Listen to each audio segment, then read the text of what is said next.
SPN news, आवाज नाशिकचा।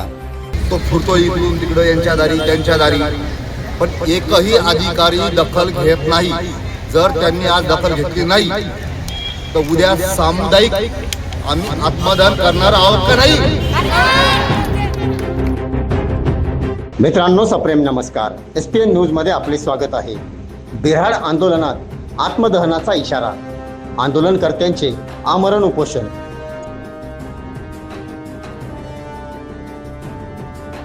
सविस्तर वृत्त असे। शांतीनगर झोपडपट्टी हटविण्याच्या कारवाई विरोधात सुरू असलेल्या बेमुदत बिऱ्हाड आंदोलनाला हे वेगळे वळण लागले आहे। मुलांच्या शिक्षणाचा प्रश्न देखील ऐरणीवर आला आहे। पोटाला अन्न आणि निवारा नसलेल्या या आंदोलनात अक्षरशः रवी आहिरे, गणेश खंदारे, आसिफ शेख यांनी आमरण उपोषण पत्करले आहे। युवा नेतृत्व प्रशांत खरात यांच्या मार्गदर्शनाखाली हे बिऱ्हाड आंदोलन सुरू आहे। एकही अधिकारी त्यांच्याकडे त्यांची दखल घेण्यासाठी आलेला नाही। याच अनुषंगाने त्यांनी आमरण उपोषण पत्करले आहे।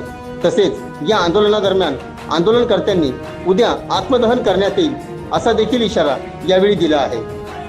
सर्वप्रथम शासन काय म्हणतो, घरी घरी शिक्षण पाहिजे। इथला काबाड कष्ट करणाऱ्या माणसांनी हप्त्याला पगार जमा करून पहिल्या जूनमध्ये मुलांना वह्या पुस्तक घेतले होते। त्याच्यानंतर पुढच्या हप्त्यामध्ये तो त्यांना दप्तर घेणार होता। तर शासनाने कुठलाही विचार न करता आजच्या शेकडो विद्यार्थ्यावर त्यांनी घाला घातलेला आहे। ह्या मुलांच्या जबाबदारीचं काय? एक साईडला मोदी साहेब काय बोलतात, डिजिटल भारत बनाव, फोनवर शिक्षण घ्या तुम्ही। हा विचार यांनी केला का? ज्यांना मुलं बाळ आहेत का? आज एवढी त्यांची परिस्थिती बिकट आहे का इथं त्यांना खायला प्यायला काहीच भेटत नाही, काही नाही। डॉक्टरसुद्धा वेळेवर येत नाहीत, काही नाही। आता नेता आहे आमचा प्रशांत भाऊ खरात, तो फिरतो इकडून तिकडं, यांच्या दारी त्यांच्या दारी, पण एकही अधिकारी दखल घेत नाही।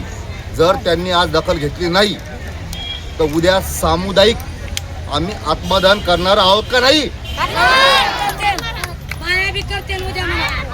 आज शाळा चालू झाला आहे। शाळेचं स्कूलला सुद्धा ॲडमिशन घ्यायला त्यांना ये नाही, घर नाही त्यांना, काही नाही। जसं घर तोडले तर आमचं जे प्रशांत भाऊ घरात इथं नाशिकमध्ये नव्हते, गैरहजेर असताना त्यांनी घरदार तोडलं आणि त्यांना माहिती आहे आता यांच्या मागं कोणी बोलायला नाही आहे, म्हणून त्यांनी मोका पाहून चौका मारून टाकलेला आहे।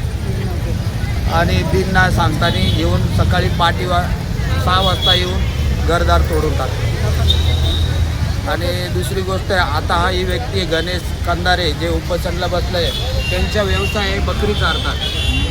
त्यांच्याकडे बकरी आहे आणि जे घरकुलसुद्धा त्यांनी दिलेलं आहे ते घरकुल निष्कृत दर्जाचं दिलेलं आहे। त्याच्यात माणूस राहू शकत नाही। हा माणूस बकरे चारणारा माणूस आहे। अजूनपर्यंत कोणी हा मेन मुद्दा तर मानलेलाच नाही आहे।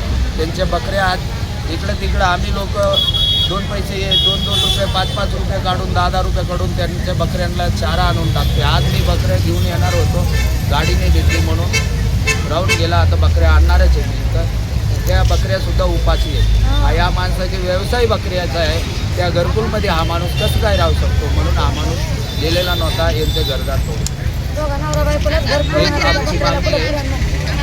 गरीब लोकांचा विचार करून जे आहे MIDCचा टायमावाल्याने विचार करायला पाहिजे होता। याने ना विचारपूस करताना या माणसाच्या घर। आज आमचा उपोषणाचा 9वा दिवस आहे, तरी प्रशासन आमची अजून दखल घेत नाही।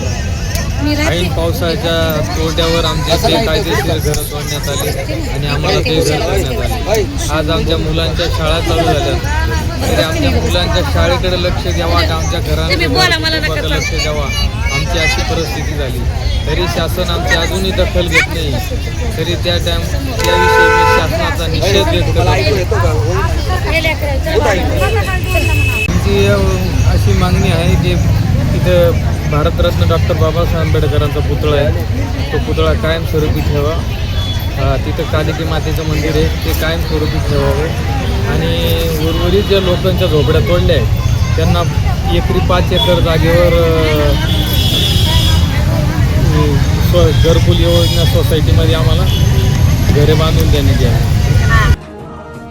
आता प्रशासन कशा प्रकारे यातून मार्ग काढणार आणि शांतीनगर झोपडपट्टी वासियांना न्याय देणार हे बघणे तितकेच महत्त्वाचे ठरणार आहे. एसपीएन न्यूजसाठी प्रतिनिधी सोहेल खान. सर्व जनतेपर्यंत आमच्या बातम्या पोहोचवण्यासाठी आम्ही हे एक माध्यम चालू केलं आहे. त्याचं नाव आहे SPN न्यूज आवाज नाशिकचा.